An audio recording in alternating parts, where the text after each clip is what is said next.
Hey YouTube, this is Reagan, Brown Sugar 43085.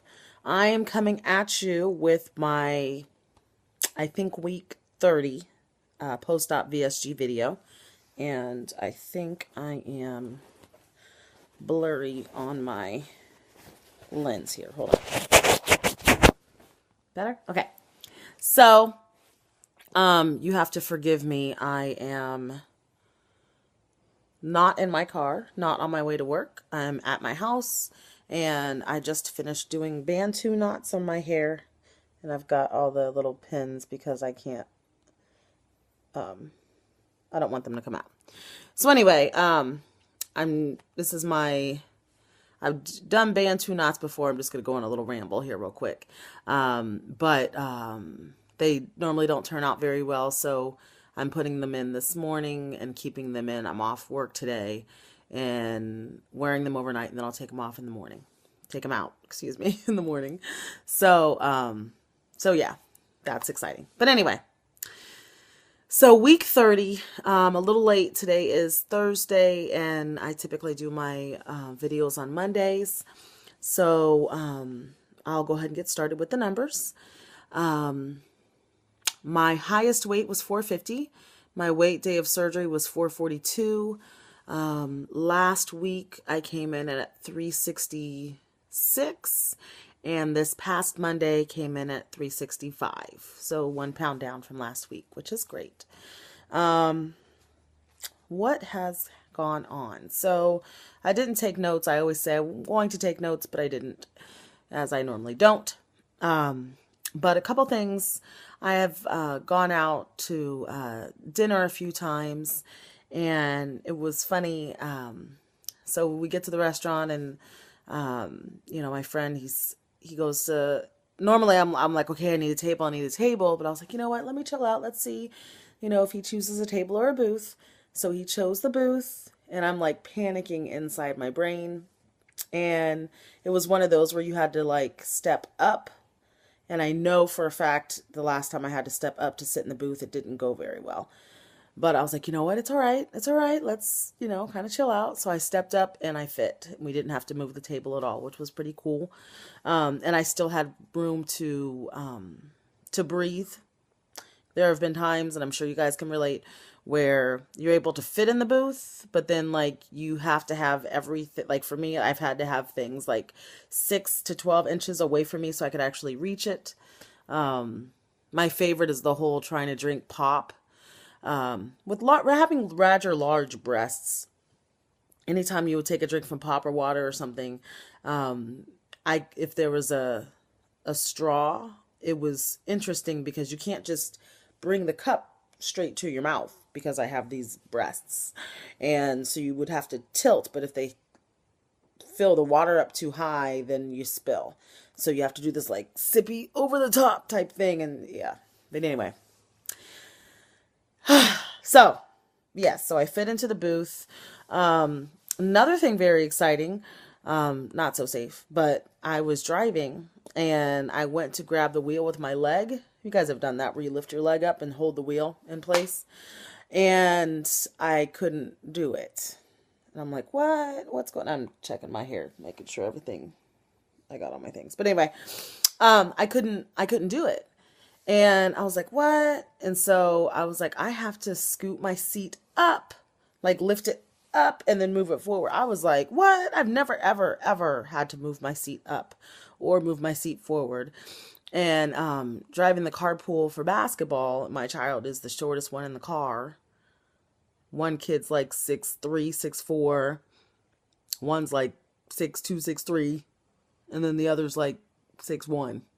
And then there's my child who's like 5'7", 5'8", which I think I just need to kick him out to the back because these boys get in the car and I make my son scoot his chair all the way up, and it's always been like, oh, whoever sits behind Miss Reagan, sorry about your luck. But I've been able to actually scoot my chair up, which is kind of exciting. So tonight's the first time I've had all three plus my son in the car. So I'm actually going to scoot my seat up and see how that works. But just the fact of scooting my seat up is crazy amazing. So I've got bad news. Sunday, this coming up Sunday, the 17th, is actually the Hot Chocolate 5K, and I will not be participating in the Hot Chocolate 5K. You have to keep a 15-minute mile, and I have not been able to run. I got to the doctor this past Monday to get a refill on my medications. I was supposed to go last Monday, but they had to reschedule, or no, I missed the appointment because I had a flat tire. So I had to reschedule it, and so I would have had to have done a big jog last weekend without medication, which would not have gone well. So made the choice to hold off.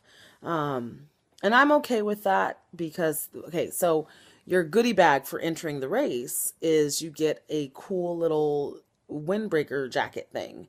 And you know what? I want to be able to wear it. And I know I couldn't wear it this year. And, but I just was real nervous about, actually finishing it on time.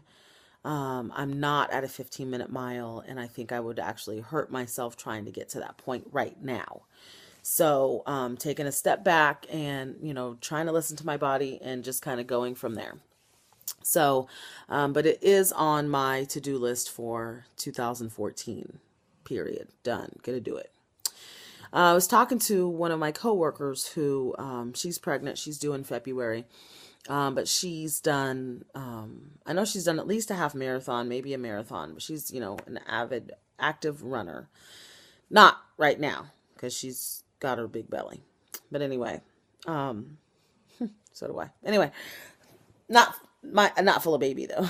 Not full of baby. Anyway, so I was talking with her, and, 2 or 3 years ago, I participated in the Columbus Cap City half marathon. They had the half marathon, quarter marathon, and the 5K. And that was my first 5K. I talked about it in one of my earlier videos. It was a very traumatic experience. It was a very difficult challenge for me.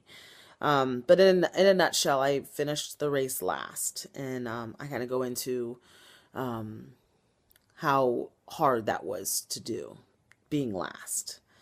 So how they did not treat me very well. And so I wrote the director of the race, and he said that I could do the race the following year for free, because it cost like $75 to do it. And so it was 2 years ago, because if I would have done it this year, it would have been right after my surgery, which I wouldn't have been able to do. So I was talking with her and asking her if she was going to do it, and so she's sitting up here trying to talk about how she was like, anybody can do a half marathon. All you need is 3 months to prepare. Now, I'm not sure if I'm probably not going to do the half marathon. The most that I would do would be the quarter marathon. But we'll see. I'm going to kind of talk to her, see how things go. And she, so that's be one of my goals, is to either do the, because I know I can run a 5K, but maybe push myself and try to do the quarter. So we'll see what happens as it gets closer. But yeah, I'm realizing that I'm also going to need to do my 6-month post-op VSG video, because today is the 14th and tomorrow's the 15th, and tomorrow will technically be 7 months. So I had some topics that I wanted to talk about for my 6-month. I got to go back and figure out what those topics are, because I don't remember what I said. If I don't write it down, it's a wrap. So with that, I am going to go ahead and go. I will be coming back a little bit later to do my 6-month. That's what I'll do. So until then, you all keep your heads up, stay blessed, and keep on moving, and I'll see you soon. Bye.